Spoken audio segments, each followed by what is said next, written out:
এয়া আকাশবাণী গুৱাহাটী সন্ধিয়াৰ আঞ্চলিক বাতৰি পঢ়িছো অৰুণিমা গোস্বামীয়ে আৰু মোৰ সৈতে আছে পংকজ নয়ন ভট্টাচাৰ্য।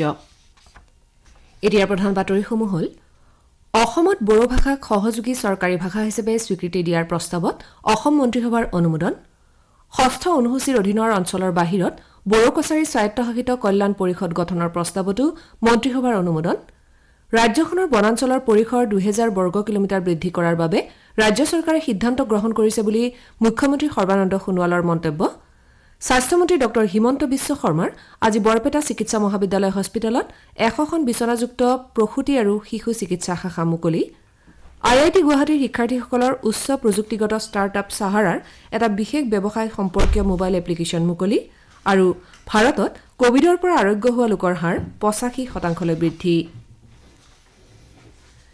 এতিয়া শুনক বিতং বাতৰি। অসম মন্ত্ৰীসভাই বড়ো ভাষাটোক অসমত সহযোগী চৰকাৰী ভাষা হিচাপে স্বীকৃতি দিয়াৰ প্ৰস্তাৱত অনুমোদন জনাইছে। লগতে ষষ্ঠ অনুসূচীৰ অধীনৰ অঞ্চলৰ বাহিৰত বড়ো কছাৰী স্বায়ত্তশাসিত কল্যাণ পৰিষদ গঠনৰ প্ৰস্তাৱতো মন্ত্ৰীসভাই অনুমোদন জনাইছে। আজি অনুষ্ঠিত ৰাজ্যিক কেবিনেটৰ বৈঠকত এই সিদ্ধান্ত গ্ৰহণ কৰা হয়। মুখ্যমন্ত্ৰী সৰ্বানন্দ সোণোৱালৰ অধ্যক্ষতাত বৰ্তমান চলি থকা মন্ত্ৰী পৰিষদৰ বৈঠকত পৰিষদৰ প্ৰায় আটাইকেইগৰাকী সদস্যই অংশগ্ৰহণ কৰিছে। আজিৰ বৈঠকত BTCৰ নিৰ্বাচন সন্দৰ্ভতো সিদ্ধান্ত লোৱাৰ সম্ভাৱনা আছে। কেন্দ্ৰীয় মন্ত্ৰীসভাই আজি প্ৰধানমন্ত্ৰী নৰেন্দ্ৰ মোদীক একেৰাহে ২০ বছৰৰ বাবে গণতান্ত্ৰিকভাৱে নিৰ্বাচিত চৰকাৰৰ মুৰব্বী হিচাপে কাৰ্যভাৰ গ্ৰহণ কৰি থকাৰ বাবে অভিনন্দন জ্ঞাপন কৰিছে। নতুন দিল্লীত এই বিষয়ে প্ৰকাশ কৰি তথ্য আৰু সম্প্ৰচাৰ মন্ত্ৰী প্ৰকাশ জাভ্ৰেকাৰে কৈছে যে শ্ৰীমোদীয়ে প্ৰশাসনৰ বিভিন্ন ক্ষেত্ৰত সংস্কাৰ সাধন কৰাৰ লগতে দুৰ্নীতিমুক্ত চৰকাৰ গঢ়ি তুলিবলৈ সমৰ্থ হৈছে। তেওঁ লগতে কয় যে প্ৰধানমন্ত্ৰীগৰাকীৰ প্ৰচেষ্টাত দেশৰ দৰিদ্ৰ আৰু বঞ্চিত শ্ৰেণীৰ জীৱনৰ মান উন্নীত হৈছে। ইফালে মন্ত্ৰীসভাই কাইলৈৰ পৰা কোভিড-19ৰ বিৰুদ্ধে এটা ৰাজহুৱা অভিযান আৰম্ভ কৰাৰ বাবে সিদ্ধান্ত গ্ৰহণ কৰিছে। শ্ৰী জাভ্ৰেকাৰে কয় যে এই ৰোগৰ বিৰুদ্ধে যুঁজ দিয়াৰ বাবে এতিয়ালৈকে কোনো ধৰণৰ ঔষধ বা প্ৰতিষেধক প্ৰস্তুত নোহোৱাৰ বাবে এই ক্ষেত্ৰত মাস্ক পৰিধান, শাৰীৰিক দূৰত্ব ৰক্ষা আৰু হাত পৰিষ্কাৰকৈ ধোৱাৰ বিকল্প নাই। এই অভিযান উপলক্ষে পোষ্টাৰ, বেনাৰ মুকলি আৰু ছচিয়েল মিডিয়াৰ মাধ্যমেৰে সজাগতা সৃষ্টি কৰা হ'ব। কেন্দ্ৰীয় চৰকাৰে দেশত প্ৰাকৃতিক গেছৰ মূল্যৰ ক্ষেত্ৰত স্বচ্ছতা বজাই ৰখাৰ লক্ষ্যৰে এই গেছৰ বিপণন প্ৰক্ৰিয়াত গুৰুত্বপূৰ্ণ সংস্কাৰ সাধনৰ বাবে অনুমতি দিছে। প্ৰধানমন্ত্ৰী নৰেন্দ্ৰ মোদীৰ অধ্যক্ষতাত অনুষ্ঠিত কেন্দ্ৰীয় মন্ত্ৰীসভাৰ বৈঠকে এই সিদ্ধান্ত গ্ৰহণ কৰে। নতুন দিল্লীত সাংবাদিকৰ আগত এই বিষয়ে প্ৰকাশ কৰি পেট্ৰলিয়াম আৰু গেছ দপ্তৰৰ মন্ত্ৰী ধৰ্মেন্দ্ৰ প্ৰধানে কৈছে যে প্ৰাকৃতিক গেছৰ বিপণন প্ৰক্ৰিয়া স্বচ্ছ কৰি তুলিবলৈ চৰকাৰে অতি সোনকালে নিবিদা আহ্বানৰ ব্যৱস্থা কৰিব। আনহাতে ৰেলমন্ত্ৰী পীয়ুষ গোৱেলে কৈছে যে মন্ত্ৰীসভাই কলকাতাৰ মেট্ৰ' ৰেল প্ৰকল্পৰ ইষ্ট ৱেষ্ট কৰিডৰৰ বাবে হ'বলগীয়া ব্যয়ৰ সংশোধন কৰিছে। এই প্ৰকল্পৰ বাবে ৮৫৭৫ কোটি টকা ব্যয় কৰা হ'ব। ২০২১ চনত মুকলি হ'বলগীয়া এই প্ৰকল্পই যান-জঁট হ্ৰাস কৰাৰ লগতে নগৰ অঞ্চলত যোগাযোগ ব্যৱস্থা সুচল কৰি জনসাধাৰণৰ দৈনন্দিন জীৱন যাত্ৰাকো প্ৰভাৱান্বিত কৰিব। একেদৰে তথ্য আৰু সম্প্ৰচাৰ মন্ত্ৰী প্ৰকাশ জাভ্ৰেকাৰে সাংবাদিকক জনোৱা মতে চৰকাৰে চাইবাৰ সুৰক্ষা সন্দৰ্ভত পাৰস্পৰিক জ্ঞান বিনিময়ৰ বাবে জাপানৰ সৈতে বুজাবুজিৰ চুক্তিত স্বাক্ষৰ কৰিছে। অসম চৰকাৰে ৰাজ্যখনৰ বনাঞ্চলৰ পৰিসৰ ২০০০ বৰ্গ কিলোমিটাৰ বৃদ্ধি কৰাৰ বাবে পদক্ষেপ ল'বলৈ সিদ্ধান্ত গ্ৰহণ কৰিছে। গুৱাহাটীৰ শ্ৰীমন্ত শংকৰদেৱ কলাক্ষেত্ৰত আজি ৰাজ্য চৰকাৰৰ পৰিৱেশ আৰু বন বিভাগৰ দ্বাৰা আয়োজিত ৬৬ সংখ্যক বন্যপ্ৰাণী সপ্তাহৰ সামৰণি অনুষ্ঠানত মুখ্য অতিথি হিচাপে দিয়া ভাষণত মুখ্যমন্ত্ৰী সৰ্বানন্দ সোণোৱালে এই বিষয়ে প্ৰকাশ কৰে। মুখ্যমন্ত্ৰীগৰাকীয়ে কয় যে চৰকাৰে বন্যপ্ৰাণীৰ স্বাস্থ্য ৰক্ষা আৰু এই সন্দৰ্ভত গৱেষণাৰ বাবে ৰাষ্ট্ৰীয় পৰ্যায়ৰ বন্যপ্ৰাণী স্বাস্থ্য আৰু গৱেষণা প্ৰতিষ্ঠান গঢ়ি তুলিব। ইয়াৰ লগতে কাজিৰঙা আৰু মানস ৰাষ্ট্ৰীয় উদ্যানৰ দৰে প্ৰতিখন সংৰক্ষিত বনাঞ্চলত থকা শিবিৰত সৌৰশক্তি চালিত চাকি সংস্থাপন কৰাৰ লগতে শিবিৰসমূহলৈ স্মাৰ্টফোন প্ৰদান কৰিব বুলি মুখ্যমন্ত্ৰীগৰাকীয়ে জানিবলৈ দিয়ে। তেওঁ লগতে কয় যে বৰাইল বনাঞ্চলত এটা বন সংমণ্ডল স্থাপন কৰাৰ বাবে ৰাজ্য চৰকাৰে সিদ্ধান্ত লৈছে। একেদৰে দিহিং পাটকাইক জয়পুৰৰ সৈতে সংযুক্ত কৰি ৰাষ্ট্ৰীয় উদ্যান এখন গঢ়ি তোলাৰ বাবে যাৱতীয় পদক্ষেপ লোৱা হৈছে বুলিও তেওঁ কয়। মুখ্যমন্ত্ৰীয়ে লগতে কয় যে জোনাইৰ পবাত থকা বৰ্ষাৰণ্যক বন্যপ্ৰাণী অভয়াৰণ্য হিচাপে গঢ়ি তোলাৰ বাবেও চৰকাৰে সিদ্ধান্ত লৈছে। ৰাজ্যখনৰ প্ৰাকৃতিক সম্পদ আৰু বন্যপ্ৰাণী সংৰক্ষণৰ বাবে ৰাজ্য চৰকাৰ আৰম্ভণিৰে পৰা বিভিন্ন পদক্ষেপ লৈ আহিছে বুলি উল্লেখ কৰি সকলোকে দায়বদ্ধতাৰে বন্যপ্ৰাণী সংৰক্ষণৰ ক্ষেত্ৰত কাম কৰিবলৈ শ্ৰী সোণোৱালে আহ্বান জনায়।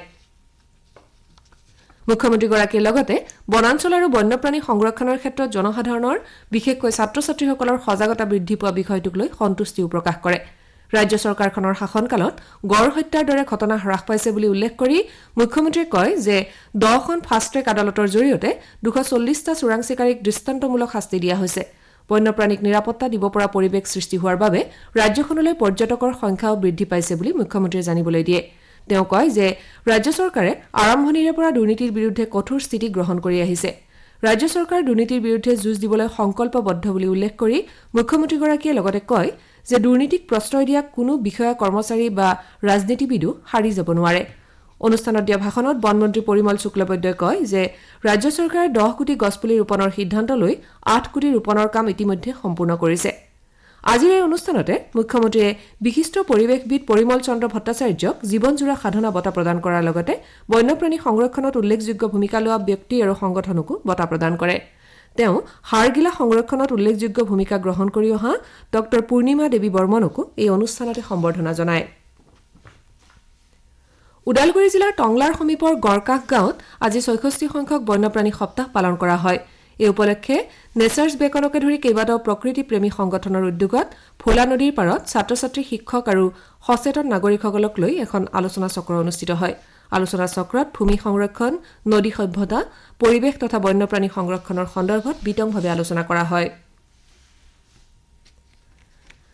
স্বাস্থ্যমন্ত্ৰী ডক্টৰ হিমন্ত বিশ্ব শৰ্মাই আজি বৰপেটাৰ ফখৰুদ্দিন আলী আহমেদ চিকিৎসা মহাবিদ্যালয় হস্পিটেলত 100খন বিচনাযুক্ত এটা প্ৰসূতি আৰু শিশু চিকিৎসা শাখা মুকলি কৰে 25 কোটি 61 লাখ টকা ব্যয় সাপেক্ষে এই প্ৰকল্পটো জিলাখনৰ প্ৰসূতি আৰু শিশুৰ চিকিৎসাৰ ক্ষেত্ৰত অতি গুৰুত্বপূৰ্ণ হিচাপে বিবেচিত হৈছে এই উপলক্ষে আয়োজিত এটা অনুষ্ঠানত অংশ লৈ স্বাস্থ্যমন্ত্ৰীগৰাকীয়ে অসম চৰকাৰে ৰাজ্যখনৰ মহিলাসকলক শিক্ষা আৰু কেৰিয়াৰৰ ক্ষেত্ৰত আগবঢ়াই লৈ যোৱাৰ লগতে তেওঁলোকৰ সবলীকৰণৰ দিশত বিশেষভাৱে গুৰুত্ব আৰোপ কৰি আহিছে বুলিও উল্লেখ কৰে বৰপেটা জিলাৰ চেঙাত অতি সোনকালে এখন নতুন আদৰ্শ মহিলা মহাবিদ্যালয় স্থাপন কৰা হ'ব বুলিও তেওঁ জানিবলৈ দিয়ে মন্ত্ৰীগৰাকীয়ে বৰপেটা ভ্ৰমণকালত 10 কোটি টকা ব্যয় সাপেক্ষে চেঙা বহৰী পথ প্ৰকল্পৰো আধাৰশিলা স্থাপন কৰে তেওঁ লগতে 10 কোটি টকা ব্যয়েৰে বৰপেটা বাগবৰ পথৰ নদীৰ পামৰ 5 কিলোমিটাৰ পথ উন্নীতকৰণৰ বাবেও এটা প্ৰকল্পৰ আধাৰশিলা স্থাপন কৰে শ্ৰোতাসকলে সন্ধিয়াৰ আঞ্চলিক বাতৰি শুনিছে আকাশবাণী গুৱাহাটী কেন্দ্ৰৰ পৰা পৰৱৰ্তী বাতৰি শুনক পংকজ নয়ন ভট্টাচাৰ্যৰ পৰা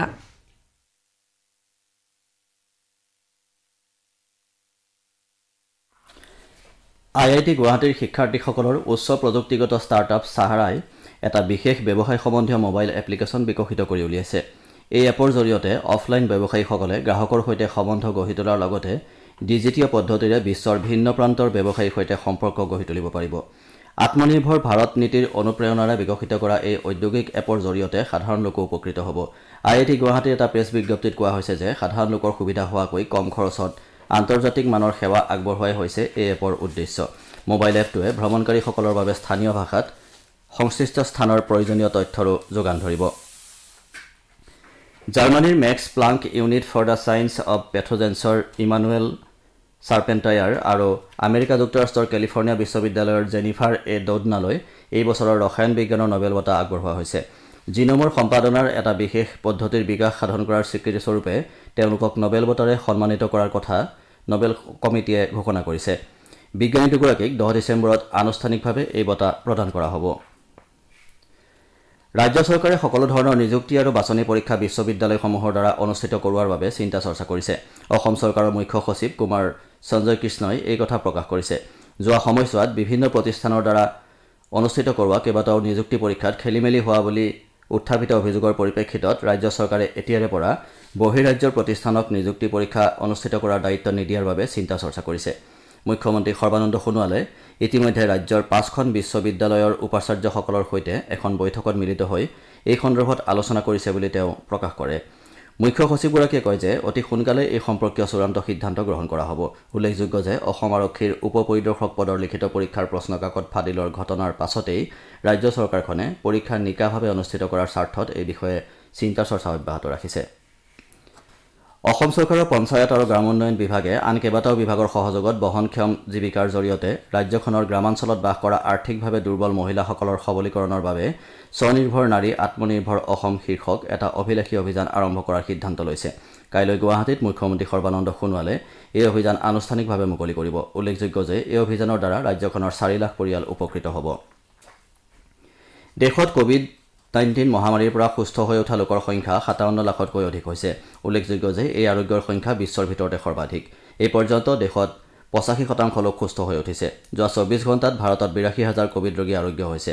শেহতীয়াকৈ কোভিড আক্ৰান্ত ৰোগীতকৈ সুস্থ হৈ উঠা লোকৰ হাৰ অধিক হৈছে। দেশত চিকিৎসাধীন লোকৰ মুঠ 77% মহাৰাষ্ট্ৰ, কৰ্ণাটক, কেৰালা, অন্ধ্ৰপ্ৰদেশ, তামিলনাডু আৰু উত্তৰ প্ৰদেশত আছে। দেশত বৰ্তমান মুঠ আক্ৰান্তৰ 13.44% লোক চিকিৎসাধীন হৈ আছে। ভাৰতত বৰ্তমান চিকিৎসাধীন লোকৰ সংখ্যা 9,07,000। আনহাতে মৃত্যুৰ হাৰ বিশ্বৰ ভিতৰতে সৰ্বনিম্ন 1.55% অৱনমিত হৈছে। স্বাস্থ্য মন্ত্ৰালয়ে COVID-19ৰ ফলত মৃত্যু হোৱা লোকৰ হাৰ কম কৰাৰ বাবে ৰাজ্যৰ সকলো ঠাইতে সহযোগিতাৰে কাম কৰি আছে। সমগ্ৰ দেশতে 8 কোটিতকৈও অধিক পৰীক্ষা সম্পন্ন কৰা হৈছে। কোভিড পৰীক্ষাৰ ক্ষেত্ৰত ভাৰত পৃথিৱীৰ ভিতৰত দ্বিতীয় স্থানত আছে। ভাৰতীয় চিকিৎসা গৱেষণা পৰিষদে প্ৰকাশ কৰা তথ্য অনুসৰি যোৱা 24 ঘণ্টাত 11,99,000ৰো অধিক কোভিড পৰীক্ষা কৰা হৈছে। আনহাতে মুঠ পৰীক্ষাৰ সংখ্যাই 8 কোটি অতিক্ৰম কৰিছে। কেন্দ্ৰীয় প্ৰত্যক্ষ কৰ পৰিষদে চলিত বৰ্ষৰ 1 এপ্ৰিলৰ পৰা 6 অক্টোবৰলৈকে 35,93,000 কৰদাতাৰ 1,21,607 কোটি টকাৰ ৰিফাণ্ড আদায় দিছে। পৰিষদে কৈছে যে ইয়াৰে 33,238 কোটি টকা আয়কৰ ৰিফাণ্ড আৰু 88,000 কোটিৰো অধিক টকা কোম্পানী কৰ ৰিফাণ্ড হিচাপে আদায় দিয়া হৈছে। ভাৰতীয় বিমান বন্দৰ প্ৰাধিকৰণৰ উদ্যোগত গুৱাহাটীত লোকপ্ৰিয় গোপীনাথ বৰদলৈ আন্তঃৰাষ্ট্ৰীয় বিমান বন্দৰত নিৰ্মীয়মান টাৰ্মিনেল ভৱনৰ প্ৰায় 38% কাম সম্পূৰ্ণ হৈছে। 2022 চনৰ জুনৰ ভিতৰত এই ভৱনটো সম্পূৰ্ণ হৈ উঠিব বুলি প্ৰাধিকৰণৰ সূত্ৰই প্ৰকাশ কৰিছে। 1,232 কোটি টকা ব্যয় হ'বলগীয়া এই ভৱনটো নিৰ্মাণ হৈ উঠিলে 4,300 ঘৰুৱা আৰু 200 আন্তঃৰাষ্ট্ৰীয় যাত্ৰীয়ে দৈনিক যাত্ৰাৰ সময়ত কোনো অসুবিধা নোহোৱাকৈ উৰাজাহাজৰ বাবে অপেক্ষা কৰিব পাৰিব। এই অত্যাধুনিক ভৱনটোত 64টা পৰীক্ষণ কাউণ্টাৰৰ লগতে বিভিন্ন সা সুবিধা থাকিব। ভৱনটোৱে 1,02,500 বৰ্গ কিলোমিটাৰ এলেকা সামৰি ল'ব।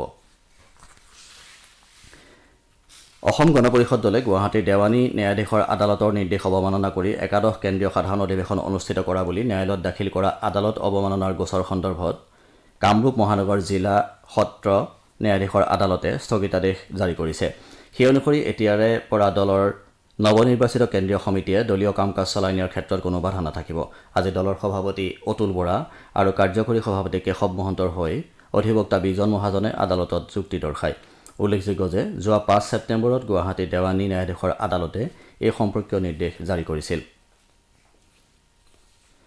গোৱালপাৰা জিলাৰ বিভিন্ন ঠাইত ব্ৰহ্মপুত্ৰৰ খহনীয়াই তীব্ৰ ৰূপ ধাৰণ কৰিছে। জিলাখনৰ লক্ষীপুৰ ৰাজহ চক্ৰৰ অধীনৰ টাকিমাৰী অঞ্চলত খহনীয়াৰ কবলত পৰি কেইবাটাও পৰিয়াল গৃহহাৰা হ'বলগীয়া হৈছে।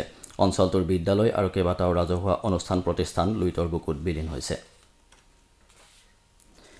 IPL ক্ৰিকেট প্ৰতিযোগিতাৰ এখন খেল আজি আবুধাবিৰ শ্বেখ জায়েদ ক্ৰিকেট ষ্টেডিয়ামত কলকাতা নাইট ৰাইডাৰ্ছ আৰু চেন্নাই ছুপাৰ কিংছৰ মাজত অনুষ্ঠিত হ'ব। নিশা 7:30 বজাত খেলখন আৰম্ভ হ'ব। প্ৰতিযোগিতাৰ কালি অনুষ্ঠিত এখন খেলত মুম্বাই ইণ্ডিয়ানছে ৰাজস্থান ৰয়েলছক 57 ৰানত পৰাজিত কৰে। প্ৰতিযোগিতাৰ পইণ্ট তালিকাত এতিয়ালৈকে মুম্বাই ইণ্ডিয়ানছ শীৰ্ষস্থানত, দিল্লী কেপিটেলছ দ্বিতীয় স্থানত আৰু ৰয়েল চেলেঞ্জাৰ্ছ বাংলোৰ তৃতীয় স্থানত আছে। বাতৰি শেষ কৰাৰ পূৰ্বে প্ৰধান বাতৰিকেইটা আকৌ এবাৰ পঢ়ি দিছোঁ। অসমত বড়ো ভাষাক সহযোগী চৰকাৰী ভাষা হিচাপে স্বীকৃতি দিয়াৰ প্ৰস্তাৱত অসম মন্ত্ৰীসভাৰ অনুমোদন। 6ষ্ঠ অনুসূচীৰ অধীনৰ অঞ্চলৰ বাহিৰত বড়ো কছাৰী স্বায়ত্তশাসিত কল্যাণ পৰিষদ গঠনৰ প্ৰস্তাৱতো মন্ত্ৰীসভাৰ অনুমোদন। ৰাজ্যখনৰ বনাঞ্চলৰ পৰিসৰ 2,000 বৰ্গ কিলোমিটাৰ বৃদ্ধি কৰাৰ বাবে ৰাজ্য চৰকাৰে সিদ্ধান্ত গ্ৰহণ কৰিছে বুলি মুখ্যমন্ত্ৰী সৰ্বানন্দ সোণোৱালৰ মন্তব্য। আমাৰ এতিয়াৰ বাতৰি ইমানতে শেষ হ'ল।